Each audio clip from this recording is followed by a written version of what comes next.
Hello everyone, আজকে আমরা দেখব হু মেড মি আ প্রিন্সেসের 4 নম্বর পর্বের এক্সপ্লেনেশন। তো আর দেরি না করে চলো আজকের এপিসোডটা শুরু করা যাক। গল্পের শুরুতেই আমরা অ্যাথেনেসিয়াকে একটা খুব সুন্দর ফুলে ভরা বাগানে শুয়ে থাকতে দেখি। জায়গাটা এতটাই শান্ত আর সুন্দর যে মনে হয় যেন এটা কোনো স্বপ্নের দেশ। ঠিক তখনই অ্যাথেনেসিয়ার কানে একটা মিষ্টি কণ্ঠস্বর ভেসে আসে, আর সে সাথে সাথেই বুঝতে পারে যে এটা তার মায়ের গলা। স্ক্রিনে আমরা দেখি অ্যাথেনেসিয়ার মা কিছুটা দূরে দাঁড়িয়ে তাকে নিজের দিকে ডাকছেন, কিন্তু তার মুখটা স্পষ্ট দেখা যাচ্ছে না, একটা আবঝা অবয়বের মতো লাগছে। অ্যাথেনেসিয়া যখনই তার মায়ের দিকে এগিয়ে যেতে চেষ্টা করে তখনই তার মা হঠাৎ করেই উধাও হয়ে যান, আর এর পরেই অ্যাথেনেসিয়ার ঘুম ভেঙে যায়। আমরা বুঝতে পারি যে সে এতক্ষণ স্বপ্ন দেখছিল। মায়ের স্মৃতি মনে পড়ায় ছোট্ট অ্যাথেনেসিয়ার চোখ জলে ভরে ওঠে। তার মুখ দেখেই বোঝা যাচ্ছিল যে সে তার মাকে কতটা মিস করে। এই দৃশ্যটা আমাদের শুরুতেই বুঝিয়ে দেয় যে অ্যাথেনেসিয়ার জীবনে তার মায়ের অনুপস্থিতি একটা বিশাল বড় শূন্যতা তৈরি করে রেখেছে। এরপর সিন পাল্টায় আর আমরা দেখি ফেলিক্সকে। ফেলিক্স হলো মহারাজের সবচেয়ে বিশ্বস্ত নাইট। সে অ্যাথেনেসিয়াকে কোলে তুলে নিয়ে কোথাও একটা যাচ্ছে। অ্যাথেনেসিয়া অবাক হয়ে জিজ্ঞেস করে, ফেলিক্স, তুমি আমাকে এভাবে কোলে করে কোথায় নিয়ে যাচ্ছ? উত্তরে ফেলিক্স জানায় যে আজ মহারাজ অর্থাৎ তার বাবা তার সাথে ব্রেকফাস্ট করতে চান। এই কথাটা শুনে অ্যাথেনেসিয়ার মনে একটা মিশ্র অনুভূতি তৈরি হয়। একদিকে বাবার সাথে দেখা করার আনন্দ, অন্যদিকে ভয়, কারণ তার বাবা তো তাকে পছন্দই করে না। এরপর প্রাসাদের ভেতর দিয়ে যাওয়ার সময় অ্যাথেনেসিয়া চারদিকে তাকিয়ে অবাক হয়। সে ফেলিক্সকে জিজ্ঞেস করে, আচ্ছা এখানে কোনো পাহারাদার বা নাইট কেন নেই? পুরো জায়গাটা এত খালি কেন? ফেলিক্স একটা রহস্যময়ী হাসি দিয়ে বলে যে এর উত্তর সে খুব তাড়াতাড়ি পেয়ে যাবে। এই খালি করিডোরগুলো আসলে একটা বড় রহস্যের ইঙ্গিত দেয়। এটা শুধু একটা সাধারণ প্রাসাদ নয়, এর পেছনে অন্য কোনো কারণ আছে যা আমরা পরে জানতে পারবো। যাই হোক, এরপর মহারাজের ঘরের সামনে এসে ফেলিক্স অ্যাথেনেসিয়াকে নামিয়ে দেয় আর বলে, মহারাজ এখন ঘুমোচ্ছেন, তোমাকে ভেতরে গিয়ে তাকে জাগাতে হবে। আর কিছু বোঝার আগেই ফেলিক্স অ্যাথেনাসিয়াকে ভেতরে ঠেলে দিয়ে দরজা বন্ধ করে দেয়। অ্যাথেনাসিয়া চিৎকার করে বলে, ফেলিক্স, তুমি এটা ঠিক করছো না, আমাকে এখানে একা ফেলে যাচ্ছ, তুমি 1 নম্বরের একটা গাধা। এরপর অ্যাথেনাসিয়া জীবনে প্রথমবারের মতো তার বাবার রাজকীয় ঘরে প্রবেশ করে। ঘরটা দেখে সে একদম অবাক হয়ে যায়। ঘরের ভেতরে রাখা একটা বিশাল বড় ম্যাপ তার নজর কাড়ে, যেটা পুরোপুরি সোনার তৈরি ছিল। আর তোমরা তো জানোই, সোনা অ্যাথেনাসিয়ার ভীষণ পছন্দের জিনিস। এরপর সে তার বাবার একটা ছবি দেখতে পায়। ছবিটা দেখে সে একটু ঘাবড়ে যায় আর মনে মনে ভাবে, বাবা এখন দেখতে যতই শান্ত হন না কেন, ভবিষ্যতে ওনার রূপ কিন্তু বেশ ভয়ঙ্কর হবে। এখানে অ্যাথেনাসিয়ার ভয়টা আসলে তার আগের জীবনের স্মৃতি থেকে আসছে, যেখানে সে তার বাবাকে একজন কঠোর শাসক হিসেবে দেখেছিল। অ্যাথেনাসিয়া প্রথমে একটু রেগে থাকলেও পরক্ষণেই সে খুব মিষ্টি সুরে বাবা বাবা বলে ডাকতে শুরু করে। অ্যাথেনাসিয়া প্রথমে তার বাবাকে বিছানায় খুঁজতে যায়, কিন্তু সেখানে তিনি ছিলেন না। এদিক ওদিক খোঁজার পর সে দেখে যে তার বাবা অর্থাৎ রাজা একটা সোফায় ঘুমিয়ে আছেন। এটা দেখে অ্যাথেনাসিয়া ভাবে হয়তো বাবার বিছানায় ঘুমোতে ভালো লাগে না। অ্যাথেনাসিয়া ঘুমন্ত বাবার মুখের দিকে তাকিয়ে ভাবে, বাবা দেখতে কিন্তু সত্যি খুব কিউট, কিন্তু ভবিষ্যতে উনি মোটেও এমন কিউট থাকবেন না। আর ঠিক তখনই অ্যাথেনাসিয়ার মাথায় একটা দুষ্টু বুদ্ধি খেলে যায়। তার বাবা ক্লাউড যেমন সারাক্ষণ তার গাল টেনে মজা করতেন, এবার অ্যাথেনাসিয়ার পালা ছিল প্রতিশোধ নেওয়ার। আর এখানেই আমরা একটা খুব মজার সিন দেখতে পাই। অ্যাথেনাসিয়া তার ছোট্ট ছোট্ট হাত দিয়ে তার বাবার গাল টানতে শুরু করে। সে এতটাই জোরে গাল টানে যে রাজার গাল একদম টমেটোর মতো লাল হয়ে ফুলে যায়। এই কাজটা করে অ্যাথেনাসিয়া যে কি মজা পাচ্ছিল তা তার মুখ দেখেই বোঝা যাচ্ছিল। কিন্তু হঠাৎ করেই রাজা নড়ে ওঠেন, তার চোখ প্রায় খুলেই যাচ্ছিল। এটা দেখে তো অ্যাথেনাসিয়ার অবস্থা খারাপ। সে ভয় পেয়ে গিয়ে তার বাবাকে আবার ঘুম পাড়ানোর জন্য ঘুম পাড়ানি গান গাইতে শুরু করে। আর অবাক করা ব্যাপার হলো, তার বাবা সত্যি আবার ঘুমিয়ে পড়েন। অ্যাথেনাসিয়া হাফ ছেড়ে বাঁচে। এই সিনটা বেশ মজাদার আর আমাদের দেখায় যে অ্যাথেনাসিয়া যতই ভয় পাক না কেন, তার মধ্যে দুষ্টুমিটাও কিন্তু কম নেই। এরপর আমরা ডিনার টেবিলের সিন দেখি, যেখানে অ্যাথেনাসিয়া কেক খাচ্ছে, কিন্তু বেচারি খুব ভয়ে ভয়ে ছিল, কারণ তার সামনেই বসে থাকা তার বাবার গালটা তখনও টমেটোর মতো লাল হয়েছিল। আর এর কারণটা কি তা তো আমরা সবাই জানি। অ্যাথেনাসিয়া বেচারি তো মনে মনে বলতে থাকে, না না, এটা আমি করিনি। তার এই ভয় মেশানো অবাক হওয়ার ভঙ্গিটা ছিল দেখার মতো। অ্যাথেনাসিয়া ভয়ে এতটাই নার্ভাস ছিল যে সে ঠিকমতো তাকাতেও পারছিল না, কিন্তু তা সত্ত্বেও সে তার কেকটা কিন্তু পুরো এনজয় করেই খাচ্ছিল। ঠিক তখনই ফেলিক্স এসে খবর দেয় যে ডিউক যে কোনো মুহূর্তে এখানে আসতে পারেন। মহারাজ খুব স্বাভাবিকভাবেই বলেন ও যদি আসেও ওকে ওখানেই অপেক্ষা করতে বলবে, এখানে আসার কোনো দরকার নেই। কিন্তু যাওয়ার আগে ক্লাউড বলে যান কালকেও আমি অ্যাথেনাসিয়াকে ডিনার টেবিলে দেখতে চাই। এই কথাটা শুনে অ্যাথেনাসিয়া আরো ঘাবড়ে যায়।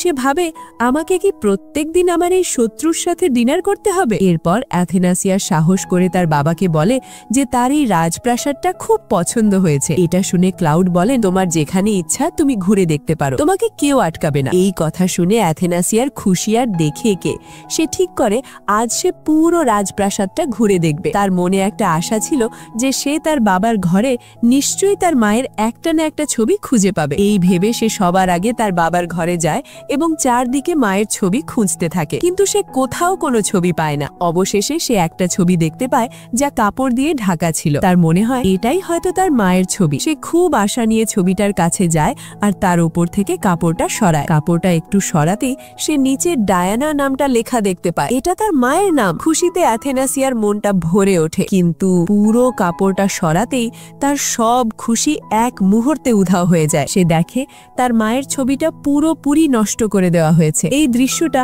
অ্যাথেনাসিয়ার ছোট্ট মনে খুব বড় একটা আঘাত দেয়। সে কাঁদতে কাঁদতে ভাবতে থাকে বাবা আমার মাকে এতটা ঘৃণা কেন করেন, কেন? একই সময় অন্য একটি দৃশ্যে আমরা দেখি প্রাসাদের কিছু দাসী নিজেদের মধ্যে বলাবলি করছিল যে প্রিন্সেস অ্যাথেনাসিয়া তার মায়ের মতোই ম্যাজিক ব্যবহার করতে পারে না। ঠিক তখনই মহারাজ সেখানে এসে পড়েন এবং এই কথা শুনে প্রচন্ড রেগে যান। তিনি চিৎকার করে বলেন আজকের পর আমি যেন ডায়ানার নাম তোমাদের মুখে আর না শুনি। পরের দিন অ্যাথেনাসিয়া তার বাবার সাথে বসে চা খাচ্ছিল। সে বাবার সাথে কথা বলার জন্য একটা টপিক খুঁজছিল। সে তার বাবার চায়ের কাপের দিকে তাকিয়ে বলে আপনার এই ড্রিঙ্কটা দেখতে খুব সুন্দর, আমার মনে হচ্ছে এটা আপনার খুব পছন্দের। ক্লাউড উত্তর দেন সত্যি বলতে এটা আমার তেমন পছন্দের নয়, আমি এমনি সময় কাটানোর জন্য পান করি। অ্যাথেনাসিয়া তখন আবদার করে যে সেও এটা পান করতে চায়। ফেলিক্স তাকে বারণ করে কারণ এটা বাচ্চাদের জন্য নয়, কিন্তু অ্যাথেনাসিয়ার জেদ ধরে থাকে। অবশেষে রাজা তাকে সেটা খাওয়ার জন্য অনুমতি দেন। অ্যাথেনাসিয়া চাটা পান করার পর এক অদ্ভুত অনুভূতি প্রকাশ করে। সে বলে ওয়াও, এটা পান করে মনে হচ্ছে যেন আমার মুখের ভেতর অনেক ফুল ফুটে আছে আর প্রত্যেকটা ফুল আলাদা আলাদা স্বাদ দিচ্ছে। এই কথাটা শোনার সাথে সাথেই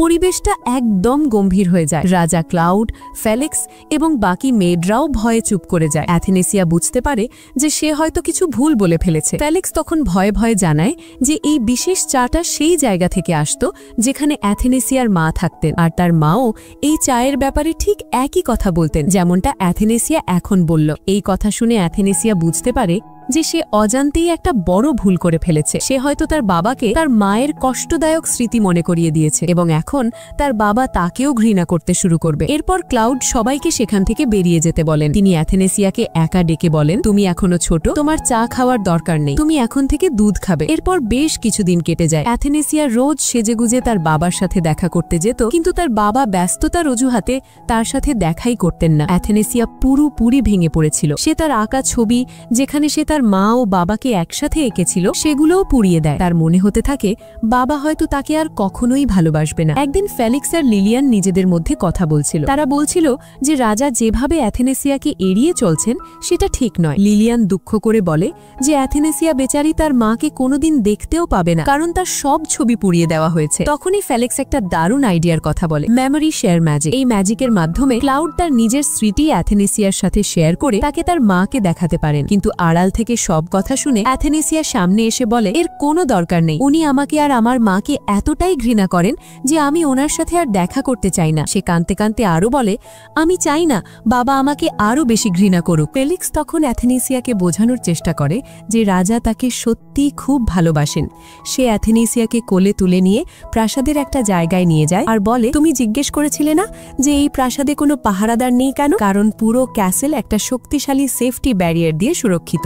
কেউ এই ব্যারিয়ার পার করার চেষ্টা করলে তার মৃত্যুও হতে পারে। ফেলিক্স একটা তলোয়ার দিয়ে পরীক্ষা করে দেখালে ব্যারিয়ারটা সক্রিয় হয়ে ওঠে। অ্যাথেনাসিয়া তখন বলে কিন্তু আমি তো সহজেই ক্যাসেলের ভেতরে বাইরে যাতায়াত করি, আমার তো কিছু হয় না। ফেলিক্স তখন বোঝায় এর কারণ হলো রাজা তোমার উপর অন্ধের মতো বিশ্বাস করেন। এই ব্যারিয়ার তোমাকে চেনে। তিনি তোমাকে আর তোমার মাকে এতটাই বিশ্বাস করতেন যে তোমাদের জন্য এই সুরক্ষা কবচ কোনো দিনও বাধা হয়ে দাঁড়ায়নি। তিনি তোমাদের কখনো ঘৃণা করতে পারেন না। অন্যদিকে আমরা ক্লাউডকে দেখি যিনি সেই পড়া ছবিগুলো নিজের কাছে রেখেছিলেন।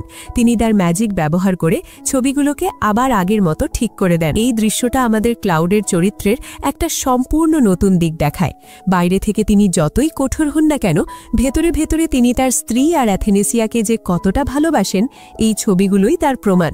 ফেলিক্সের কথা শুনে অ্যাথেনেসিয়ার মনে একটু আশা জাগে। সে সাহস করে তার বাবার কাছে যায় এবং বলে, আপনি কি আমাকে আমার মাকে দেখাতে পারবেন? ফেলিক্স আমাকে মেমোরি শেয়ার ম্যাজিকের কথা বলেছে। এই কথা শুনে ক্লাউড হঠাৎ উঠে দাঁড়ান। অ্যাথেনেসিয়া ভয় পেয়ে বলে, আপনার সময় না থাকলে ঠিক আছে, আমি চলে যাচ্ছি। কিন্তু ক্লাউড তাকে যেতে দেন না। তিনি অ্যাথেনেসিয়াকে কোলে তুলে নেন এবং বিছানায় শুইয়ে দিয়ে বলেন, আমাকে এবার সেই গানটা গেয়ে শোনাও যেটা গেয়ে তুমি সেদিন আমাকে ঘুম পাড়িয়েছিলে। এই কথা শুনে অ্যাথেনেসিয়া তো অবাক। সে বুঝতে পারে যে তার বাবা সেই গাল টানার ঘটনাটা সম্পর্কে সব জানেন। তিনি সেদিন ঘুমের ভান করছিলেন। সে লজ্জা পেয়ে গান গাইতে শুরু করে আর গাইতে গাইতেই নিজের গানেই নিজে ঘুমিয়ে পড়ে। ক্লাউড তখন গভীর স্নেহের সাথে মেয়ের দিকে তাকিয়ে বলেন, মেয়েটা একদম ওর মায়ের মতো। এরপর ক্লাউড তার ম্যাজিক ব্যবহার করেন আর দুজনেই স্বপ্নের জগতে পৌঁছে যায়, সেই একই সুন্দর বাগান যা আমরা এপিসোডের শুরুতে দেখেছিলাম। আর অবশেষে অ্যাথেনেসিয়া তার মাকে দেখতে পায়। তার মা হাসি মুখে চেয়ারে বসে থাকা তার বাবার দিকে তাকিয়েছিলেন। দুজনকে একসাথে খুব খুশি লাগছিল। এই সুন্দর দৃশ্যটা দেখে অ্যাথেনেসিয়ার ছোট্ট মনটা আনন্দে ভরে ওঠে। সে অবশেষে তার মাকে দেখতে পেয়েছে।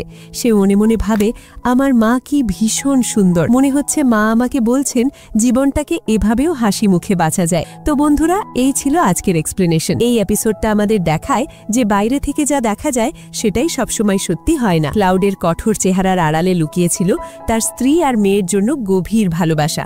তো তোমাদের এই এপিসোডটা কেমন লাগলো অবশ্যই কমেন্টে জানিও। দেখা হবে পরের ভিডিওতে। ততক্ষণ পর্যন্ত take care and good bye.